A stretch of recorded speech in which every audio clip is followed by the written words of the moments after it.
YouTube. And let's start the campaign.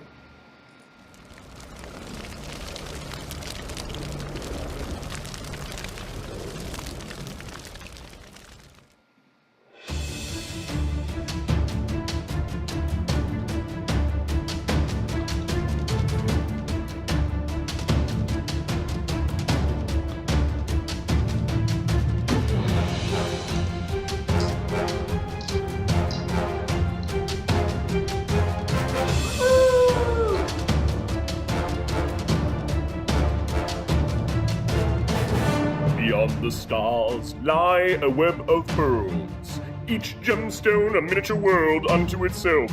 Upon these worlds interconnected our stories are told, and the fate of creation hangs in the balance. Welcome to the Titan's Gift.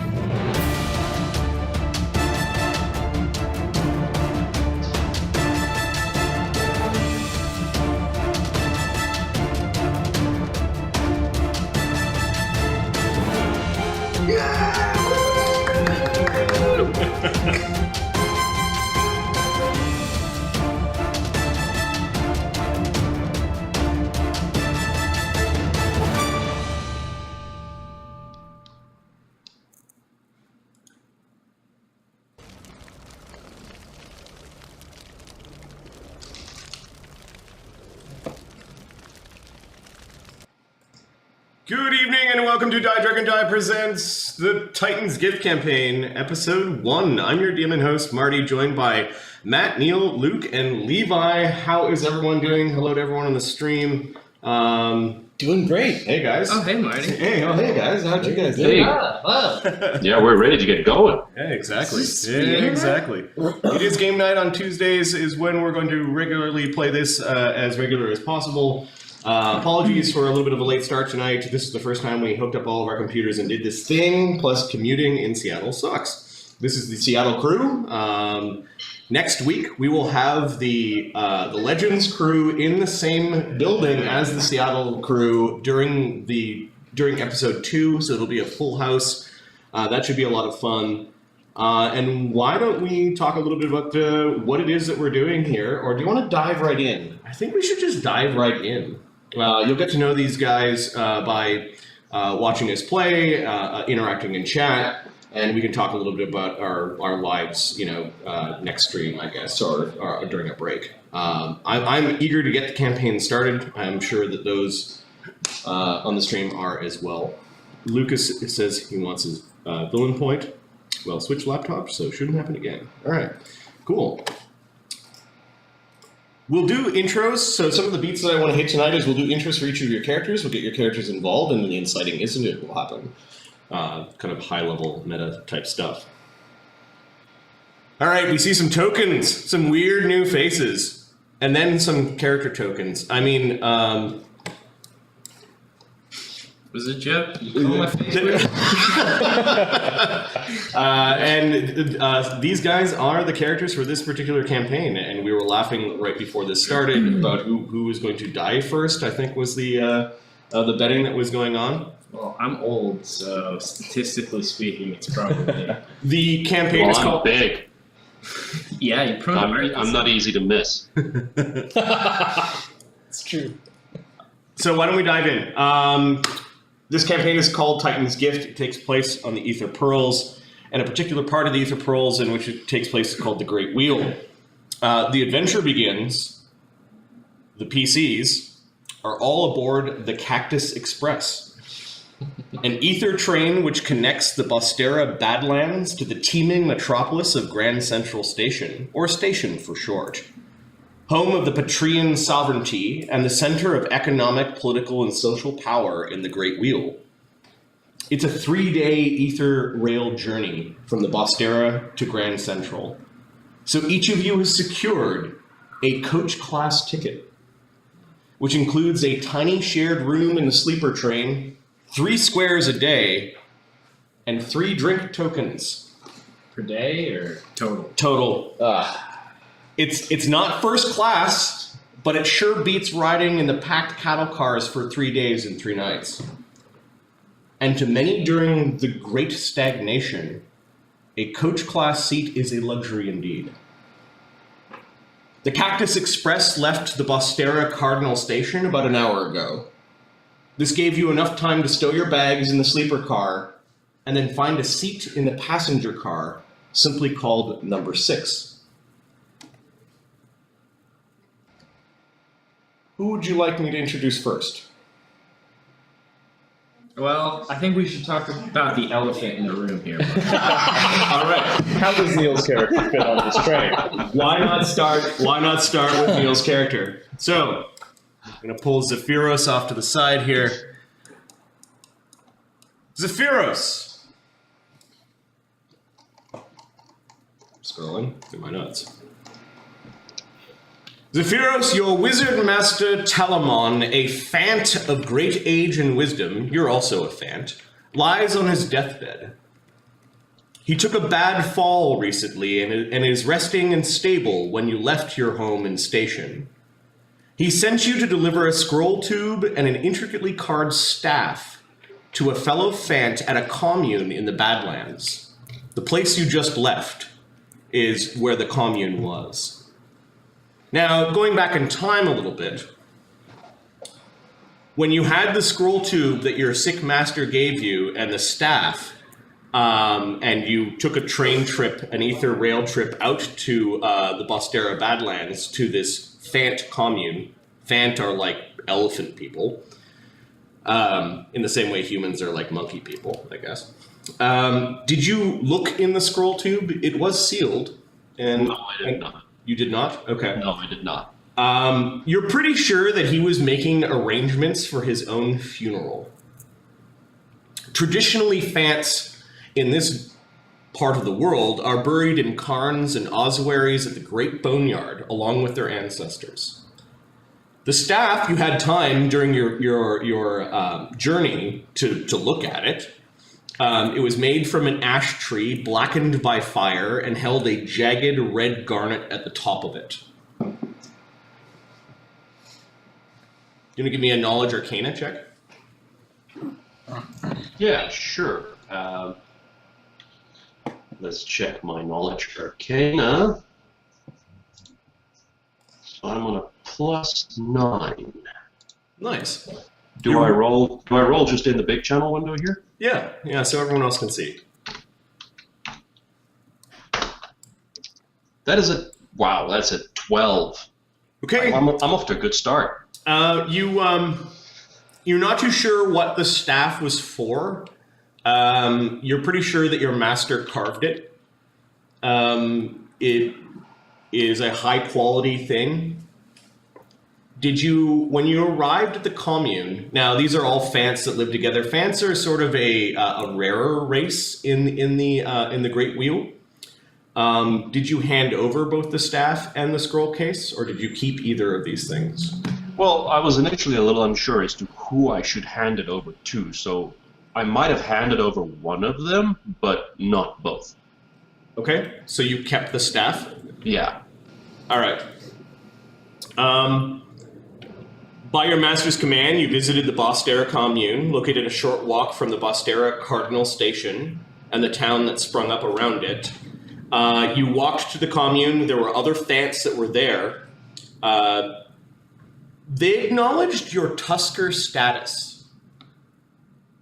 Now, Tuskers are kind of set apart from the rest of the Fant community. We'll get to that in a moment. Give me a diplomacy check to see how well they received you. Because they might have been expecting something that you did not give them. Oh, okay. My diplomacy isn't too great. I've got a -1. That'll do it. Oh, 11. Okay. They were cordial because you think that they knew your master, and they did respect your status as a Tusker, provided you with a simple meal, simple lodgings, and then sent you on your way. You yourself never really took to commune living, as you're a Tusker at heart, and the road of a wizard is a lonesome one. In the days of old, Tuskers were the protectors and guardians of your race. Now, however, they're just sort of mercenaries and lone specialists that live apart from their people. Of course, you had to prove your might and intellect to your elders, and in a ritualistic ceremony, had a part of one of your tusks removed. This is the sign of a tusker. Upon the broken part of your tusk will now be etched your deeds in how you protect and further your people's cause. Your victories will be placed upon your tusk. Don't worry, your tusk is safely packed away with your things, wrapped in deerskin, kept in a little leather bag next to your personal grooming kit in the sleeper cabin. Okay, so I have it with me. You have it on you, yes. This is something you carry on you. The people of the commune also, they gave you something in return for the scroll tube after looking at it. They told you to basically tell your master, Telemon, that they will make such arrangements. And they gave you a medicine bag. They said that this medicine bag will help ease his passing. That too has been packed away in your sleeper cabin. You're one of the few creatures on this cabin that was given his own sleeping area because of how large you are. You're like 8.5 feet tall, 800 pounds at least. Like, you are a large creature. You're ogre-sized. Too bad that this train was made for medium and small-sized creatures. You're kind of in everyone's way. I'm going to go to a different map called the Cactus Express.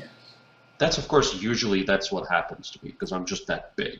Yep. So I'm used to, but uncomfortable with my size. Oh, people stay out of your way. Your size has many advantages. So after packing away your stuff in the sleeper cabin, you kind of move to car number 6. You've been on the train before, so you know that they'll give you time to settle in. You could get food and drinks if you want to use any of your tokens in the next car over, called car number 6. There are a lot of people that are already there. Feel free to situate yourself where you want, and I will get to some of the others. You mean where you can? Where you can, yes. Yep. And feel free to explore some of the tokens that are on that board while I go back to the others. Professor, I'm going to save you for last. What?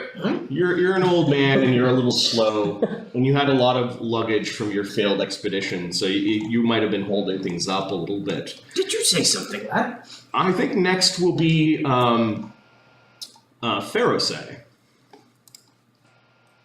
Sounds good. Pharisee and Pixel are not inheritor races, are not human. You are Fae. You are a Fae creature. Long ago it is said that there were 2 Fae kingdoms, the Seelie and the Unseelie, that lived in the Great Wheel and beyond. To most Fae today, the kingdoms of the Fae are but fairy tales, as the Fae are as varied as they are scattered. Lines blurred between the Seelie and the Unseelie, and the old labels have become somewhat parochial. Scholars refer to the Fae tribes as the Fae nations of the Fallen Court, or simply the Fae nations, but that would suggest a great amount of organization where there is not. Pharisee, your tale is a tale of bitter loneliness. Set adrift when you were young, an orphan of some unknown world, of some unknown calamity. Zoom in here, because Pharisee is really weird looking and awesome. Lost in the wilderness, a wizard's pet, a captive of gremlins, and later a captive of some degenerate Unseelie tribe, quote Unseelie, that treated you like a mascot for their twisted, deadly games. But you survived. You survived the wilderness. You survived the wizard's captivity and the gremlin horde that murdered him. You survived the evil Fae and their death matches and eventually earned their respect, calling you Curse Singer. Your tricks won your freedom, and you wandered for a time before settling into a humble home in the Slough district of Grand Station. There are Fae in Rand Station too. Some took to simple lives as shopkeepers and craftsmen, while others reveled in taverns openly. Some hid in the small places of the world. It was in the slough that you found your witch patron, introduced to you by Pixel, a tiny little Fae mote that soon thereafter became your familiar. Pixel was a survivor too. Shortly after arriving in the slough, Pharisee found Pixel from her captor, or saved her from her captor. A cruel and evil man that had enslaved a nimbus of motes and was selling them as spell components.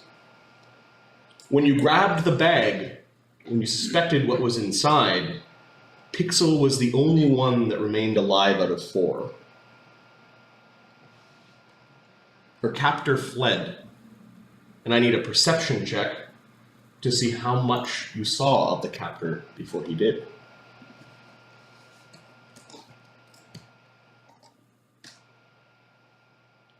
$13.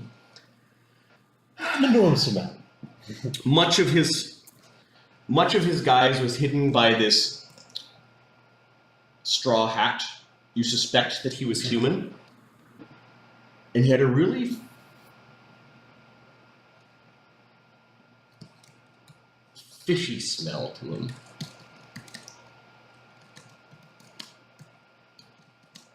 Like old man stank mixed with fishy smell. There was something very putrid and rotten about this man. Now, this is the time of the great stagnation. A lot of people are out of work, a lot of people are hungry. With a rash of food shortages as of late, you decided to visit the Badlands, as you have a liking for cacti. At least it's some nature. Edible nopal and prickly pears are delicacies best picked fresh in spring, and way too expensive to purchase in the shops of Station. Plus the warm, dry air of Bostera was nice. A nice change of pace after a cold, slushy winter in the slough. Need a knowledge local, if you have any. Do you have knowledge local in some particular pearl or other? I do. I have knowledge local Great Wheel. Okay, so what I'm gonna... And Bard knowledge untrained. Yes, give me a Bard knowledge untrained.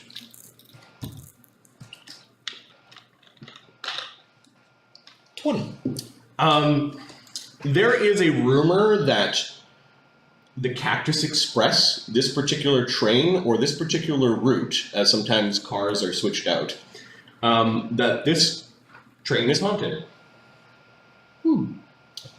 With a 20, you know that sometimes humans and the inherited races and others, humans, demis, inherited races, it's basically, they've learned to live together. That sometimes haunting to them means Fae live there. Now, you don't know exactly what Fae, but you've been on a lookout. You and Pixel have been on a lookout for something that may live in the train, and the larger races may not know. Well, we're here, Pixel, so if it wasn't haunted before, it's haunted now. She makes these high-pitched noises that Marty possibly can't do. Actually, you can do some really weird... There we go. There's Pixel's voice. That's not bad at all. You, of course, understand her because she's speaking Sylvan, and you've trained your ear to pick up her little sound. She flies perfectly. She could just kind of hover wherever she wants, and she does really exaggerated movements when she flies. She's like a little tiny dancer. Cue the music.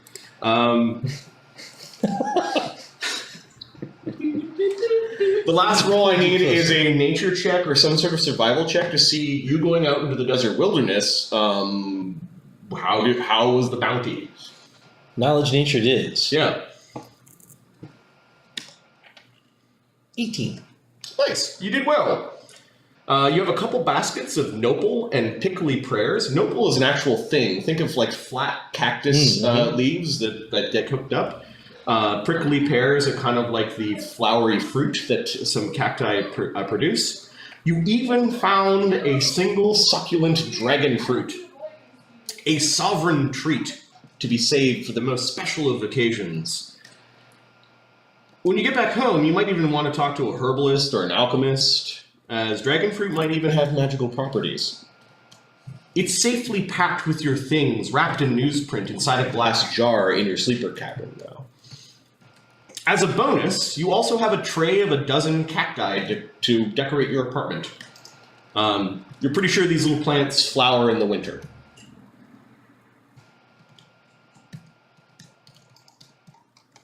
Feel free to move yourself and Pixel into the Cactus Express and find a place for you to sit down.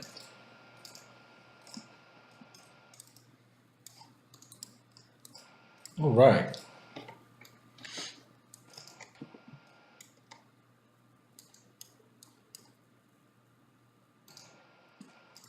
Feel free to have a look around at some of the wonderful and weird-looking people that are in car number 6. Ludo. Yes. Ludo. You are a halfling, also known as a hin, and to many in the Great Wheel, a Yondan, or someone from Yond. This is not necessarily always said in a good way. A coach class ticket on the Ether Rail. A long way since your pick thief days as a lawless street urchin. A long way since your first trip to the Badlands after buying your own pick and shovel to join the Duran Mining Union and escaped a life under the cruel gang lords. Mining work was hard work, but you found kinship amongst the fellow Yondans and miners alike. You even rose to become a mining captain with your own crew. Things were finally looking up. But then came the stagnation. The veins turned dry, good work was harder and harder to find. Some blamed the Jotun of Furnace, while others the creatures of Underhome. Some blamed the ever-decreasing value of coal. More and more people of all races grew desperate for work, and wages plummeted. There were people doing your job out there with nary equipment for fractions of what you should be paid. Without work and pay, your crew broke up and went their separate ways. You lingered in Bostera for a while. Picture 1800s boomtown around a train station. Before running low on funds yourself.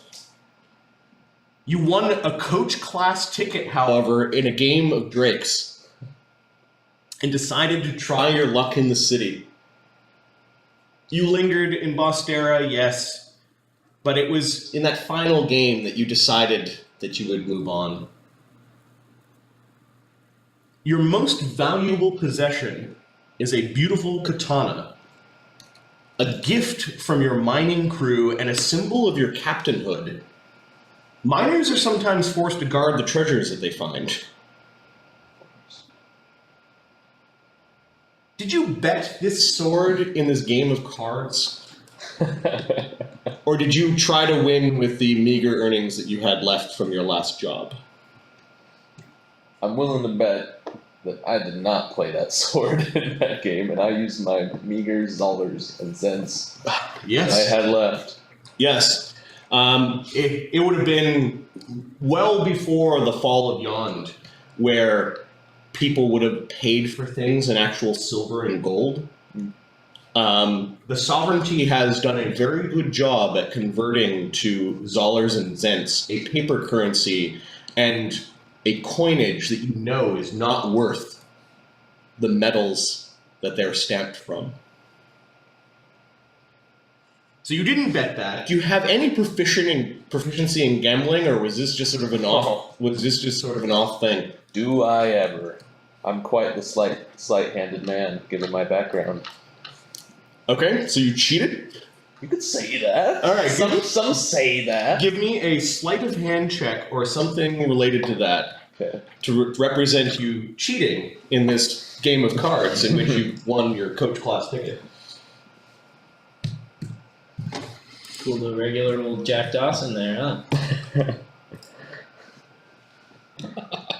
I'll paint you like one of my French girls. That's what I was going for. Is that a 22? Yes. You cheated well. All right, so in addition to the coach class ticket, you won 47 Zollers and 26 Zents. Yeah. I'm rich again.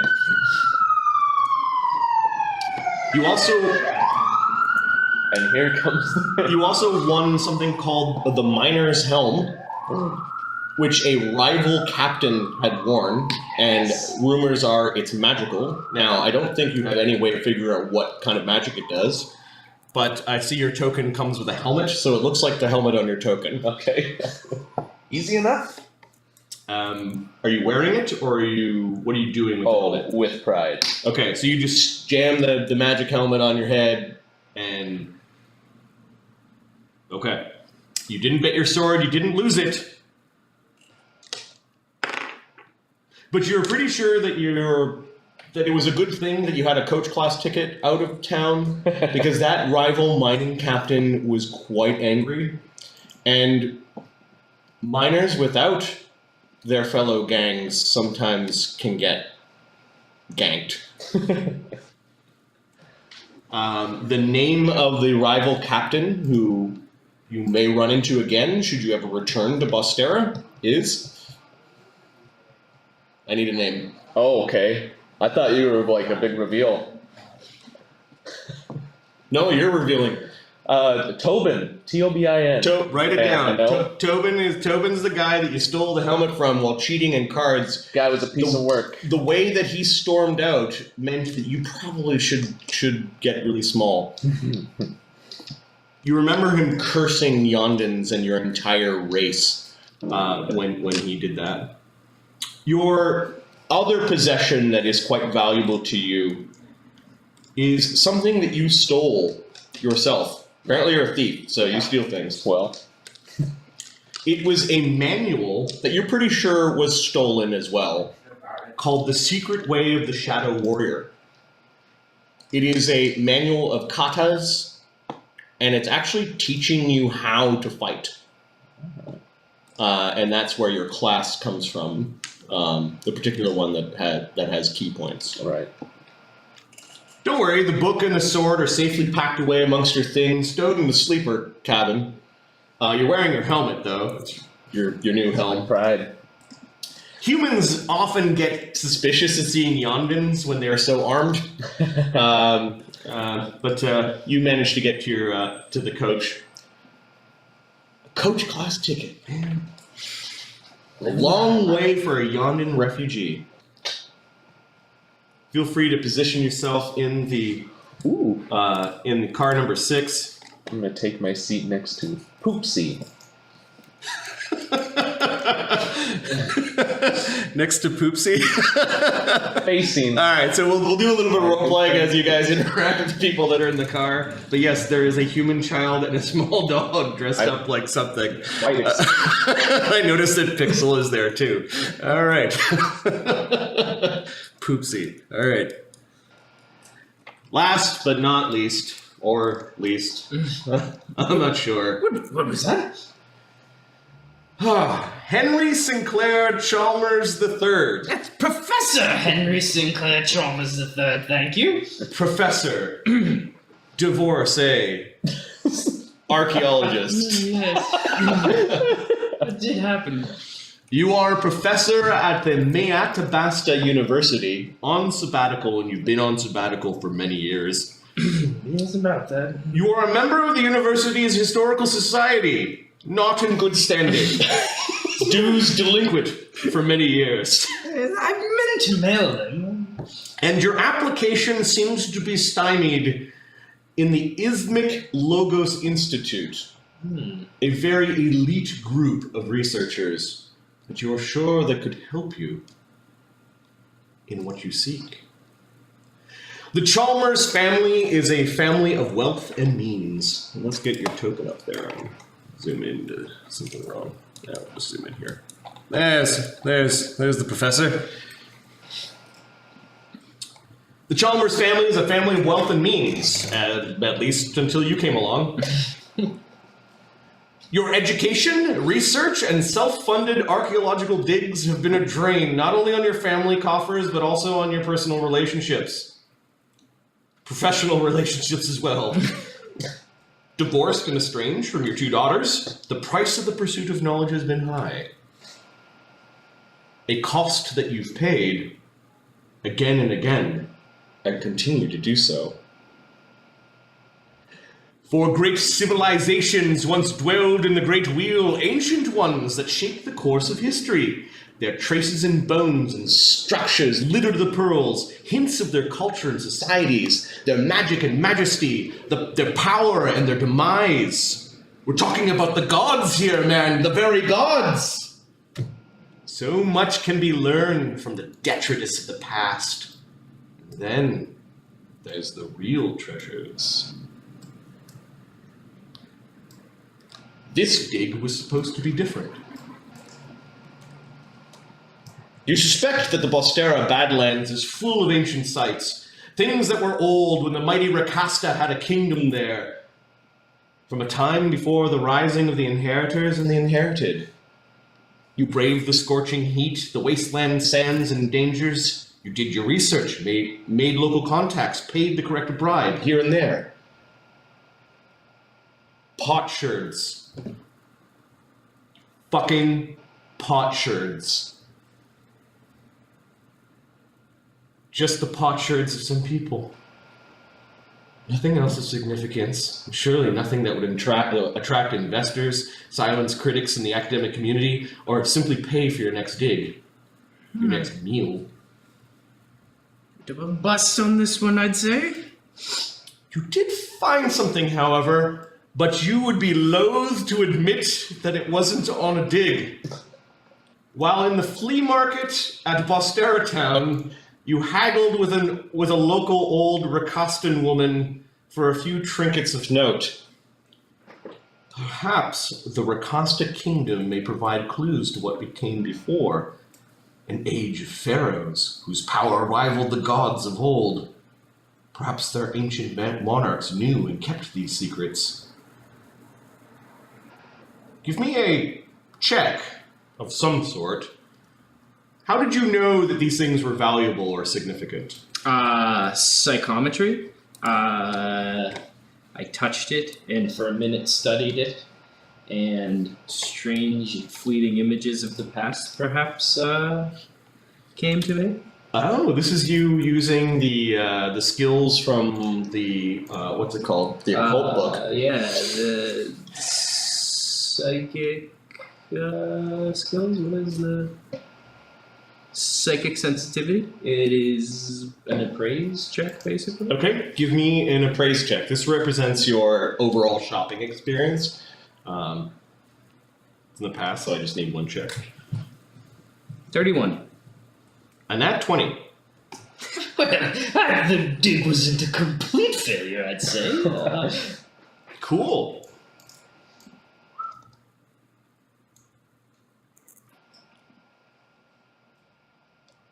You found a puzzle box.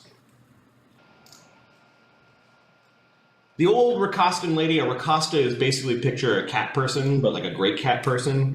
She was Shirkasta Rakasta, which is a tiger lady. Like just an old lady, her teeth were already falling out.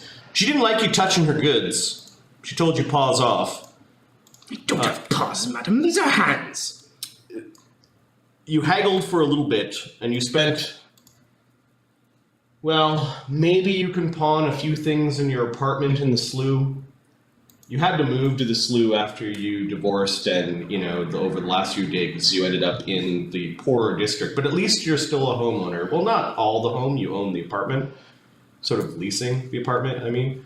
But you have some things there that you might be able to pay next month's rent.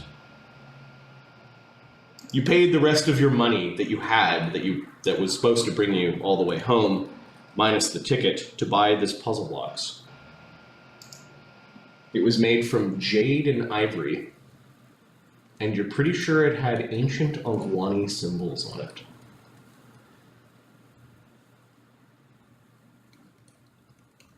You're going to have to do this carefully, because there are some puzzle boxes that destroy their contents if you don't open them properly. The Ongwani were known for their traps. You hope that acid was not used in its construction, not to mention the dangers to yourself.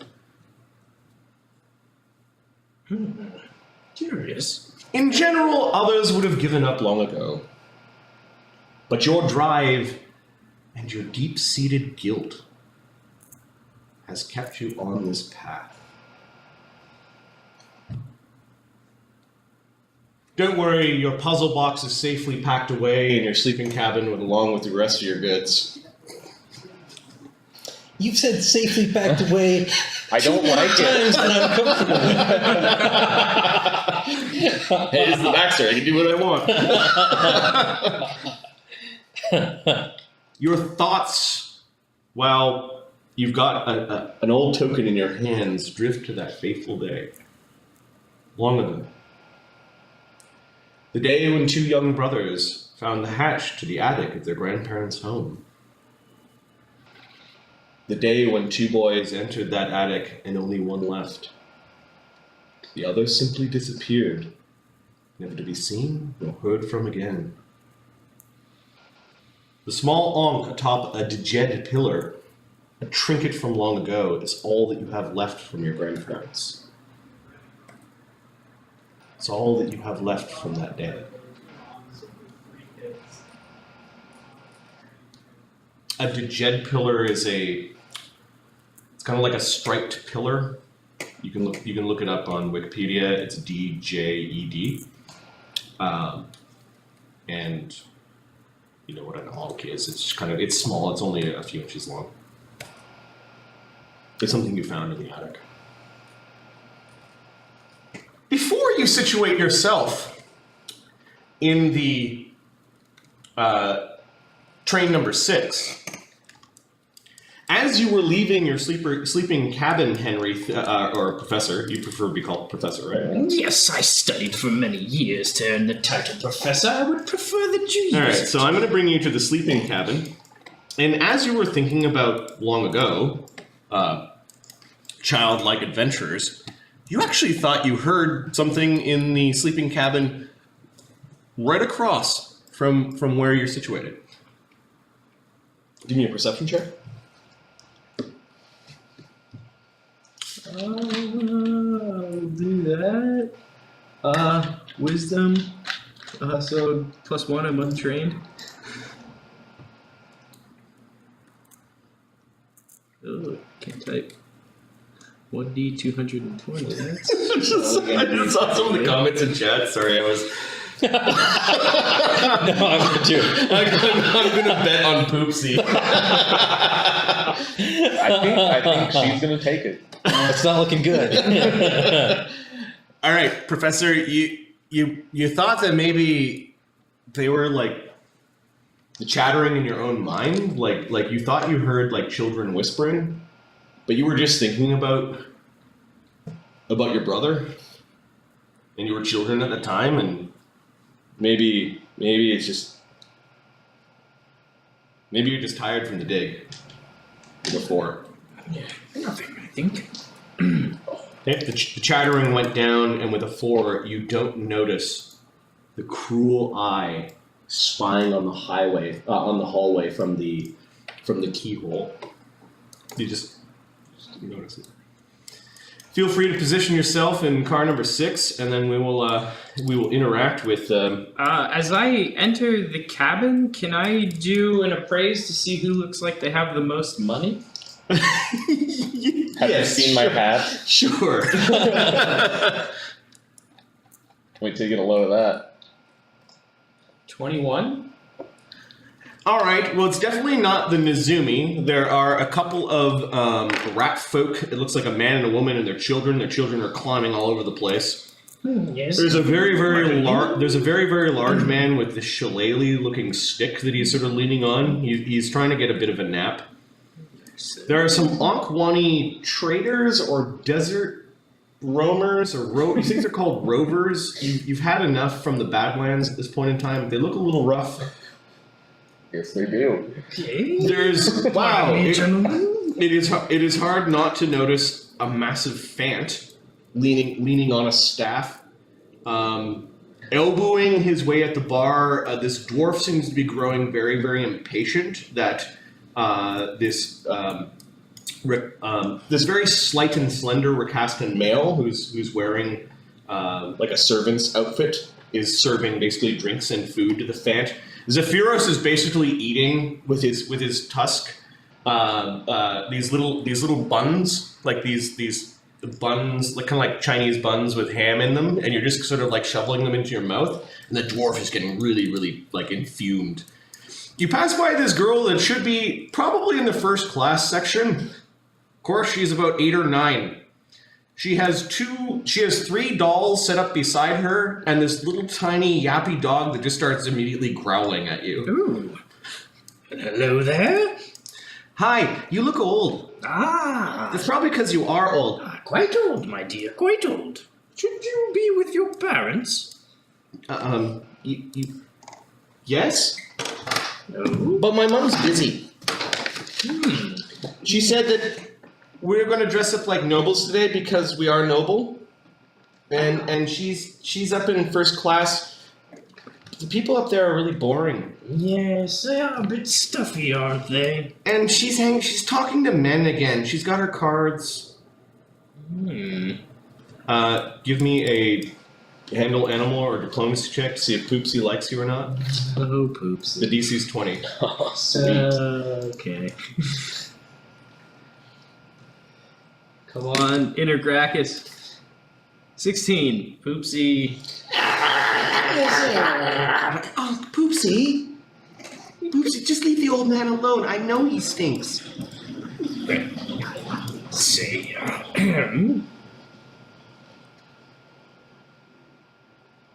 I'm thinking the trader is maybe the richest looking guy in this place. Just leave the old man alone. He's going to be dead soon anyways. My dear, it's not polite to tell someone old that they'll soon be in the grave. But that's what Annie told me. Oh? She's got 3 dolls set up beside her. Which one is Annie? This is Annie, and this is Bassie, and this is Mr. Blue, and they protect me. Oh. So that's why I'm not afraid to sit with you poor people. Because nothing's going to happen to an aristocrat, and yeah. Can I? Poopsie's now like tearing at your pants. Yes, well, your dog is quite nice, but Poopsie, no, he's dirty. Can I detect magic on the dolls while I'm standing here?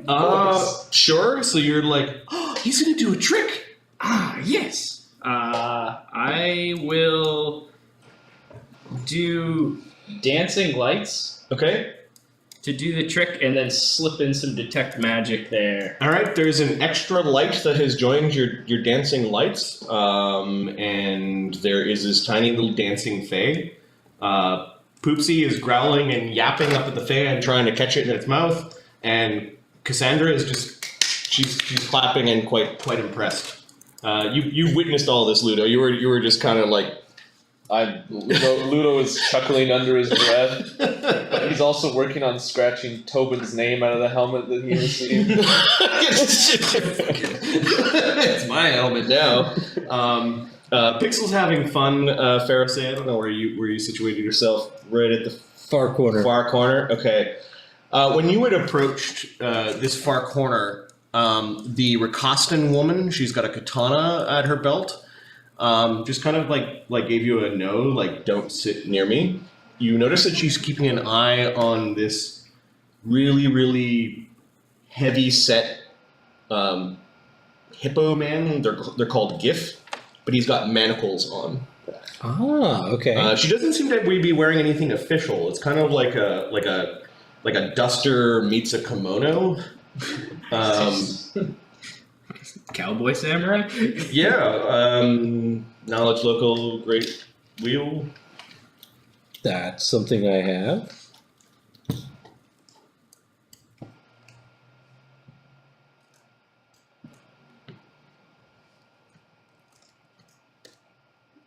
$16?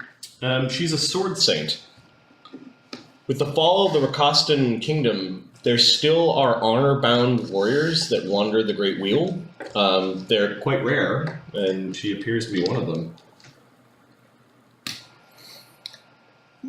It's your lucky day, Sword Saint. You get to see me. Even rarer than you. But not for long. I don't really like people that much. She nods politely to you.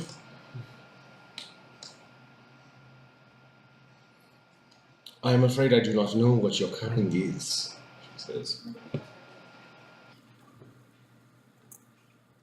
It appears so.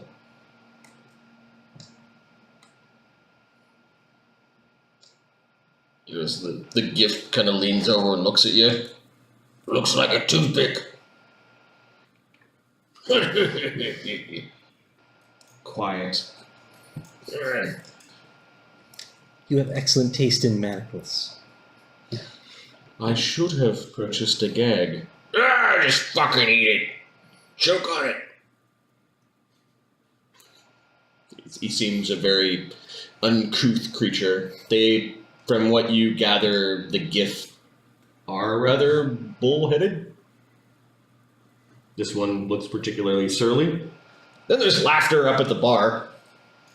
You're getting elbowed by this dwarf, Zephyros. Yeah. Oh, sure. By all the gods, put me in the food line behind the fant. I'll be lucky to get a crumb. I'll be lucky if I don't step on you. Is that a... You making fun of my size? Are you making fun of mine? Well, just save me one, will you? Of course. Of course. I'm not this big because I don't know how to work with food. What do you think? I think I'm lucky to get a crumb.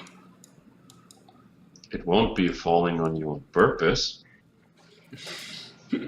He's slowly grabbing the basket where all the buns were that you were just eating. It is well understood that Fant eat twice as much as humans or dwarves do. Like, it's just a fact. But many during a time of famine and food shortages might rub people the wrong way. Well, I'm certainly not here to steal your food. I'm just trying to get enough for myself. Hey, you had your fill? Can I have this last one?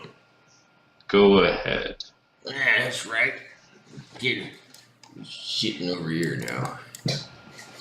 I'm sorry. I will get the cook to bring more.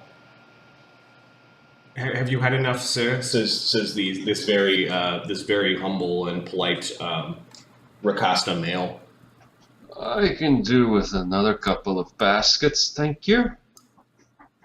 All right. You have to wait. We'll be checking your ticket soon. Sure. Find a place to sit, is what he says.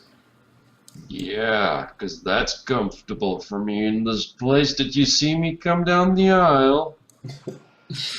He kind of like looks down like he doesn't know what to say. He just works here. I'm not having a go at you. Don't worry, I'll just go sit there. He looks relieved when you're not going to make an issue of the size of things. Oh, look at that. The dwarf has found a different seat.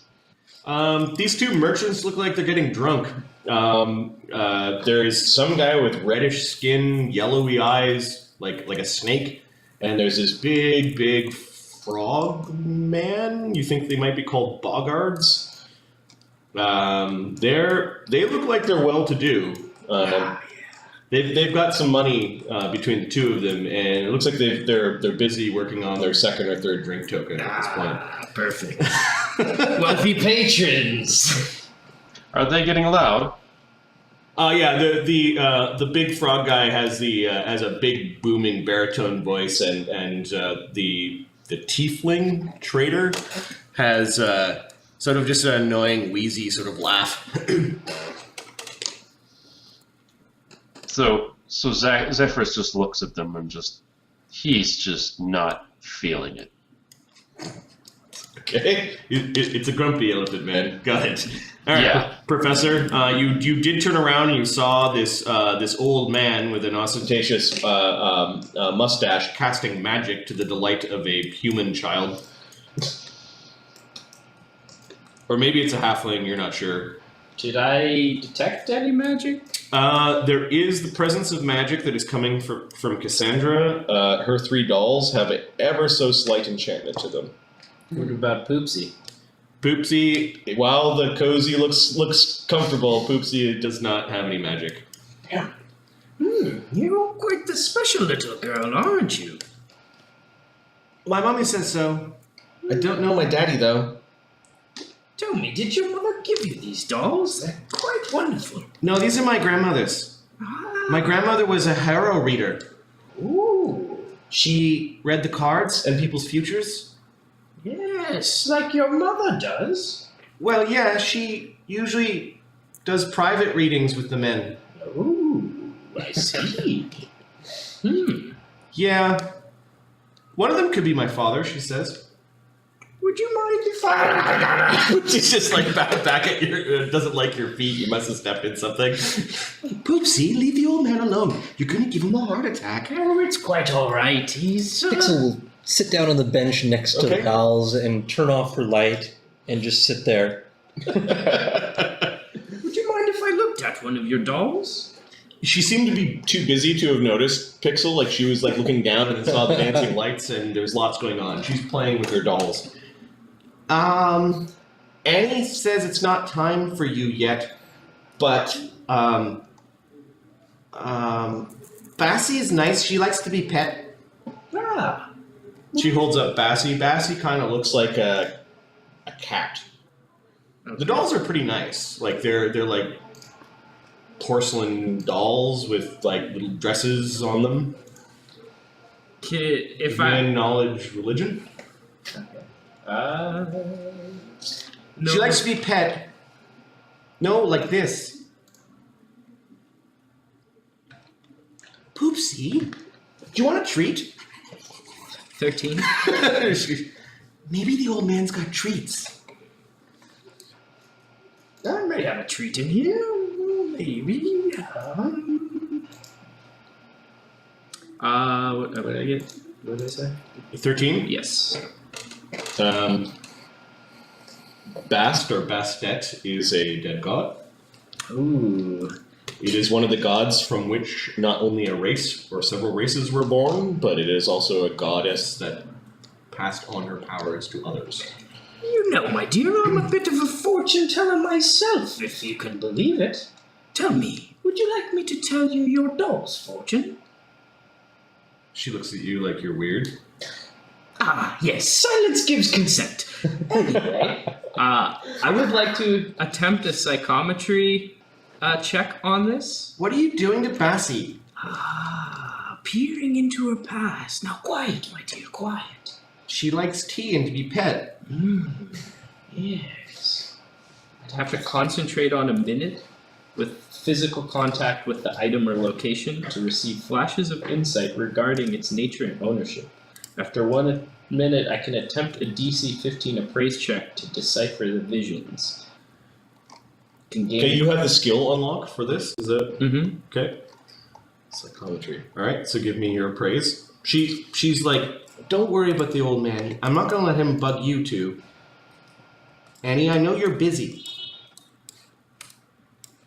I just missed it. Damn it. Okay,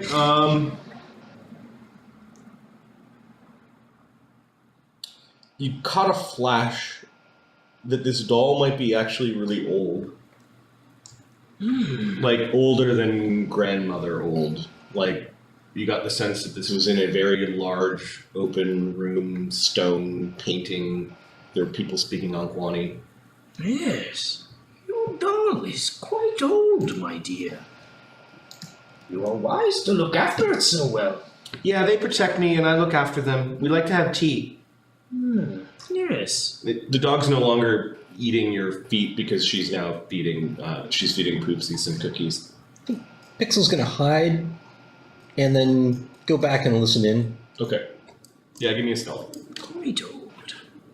31. 31. I don't think anyone has a plus 11 to the stealth, so just put Pixel where...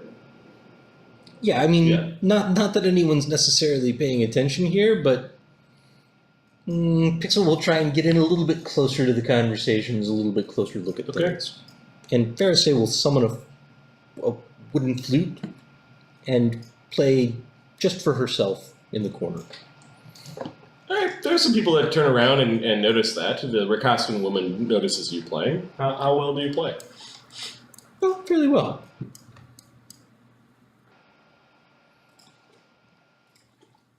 Give me a perform check.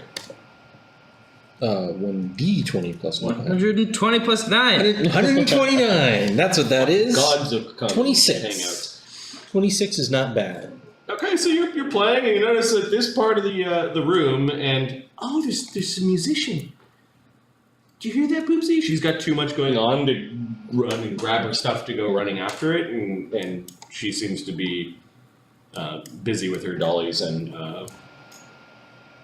the Unkwani males don't seem to be too impressed, although one of them is tapping his feet. You've got all the Nezumi kind of standing up on benches to listen. Even the giant man is sort of like looking over. At the end of playing, a bunch of people that are clapping. I'll look around, turn back to look out the window again. We And have a wonderful artist here. Praise to you. And he flips you a coin. The coin looked fat and big and shiny. It is all that I can tithe, but someone's work, including artists, should be rewarded. oh, real money. That I appreciate. Yeah, it's a golden sovereign. Whoa. I'll scroll that away. You better hide it in your cabin where you know it will Yes. be safe and tucked away. You know? As the story goes. Do you have any knowledge of religion? I do not. I have general bardic knowledge, though. Yes, give me a general bardic knowledge. 21. He is a follower of Bompa Damadamba, who is the god of many hands, the god of wealth, trade, and contracts. Yeah. He's got a large symbol of Bompa Damadamba around his neck, some prayer beads, and a big sack of what looked like coins that he paid you from. I'll hold it in both hands then and say, 2 more hands for this coin, and then put it away. You are a follower of Bompa Damadamba? I follow things when it pleases me. Things are good, yes. If we did not have things, we'd be walking around like the animals from which we sprang, or in your case, a tree. Most things walk around until they fall down and wither and feed the next round of things. Yes, but it is things that make life all the much richer. But gold stays around a while. I hear they are rationing their alcohol on this car. We're not in first class, however. Will you be using your drink tokens? No. A trade, then!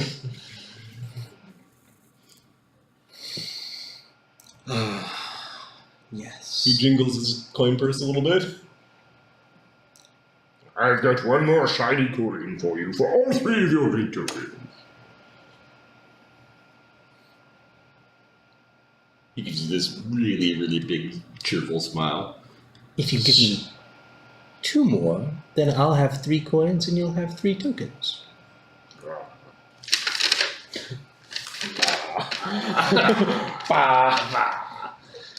You could give me a copper coin.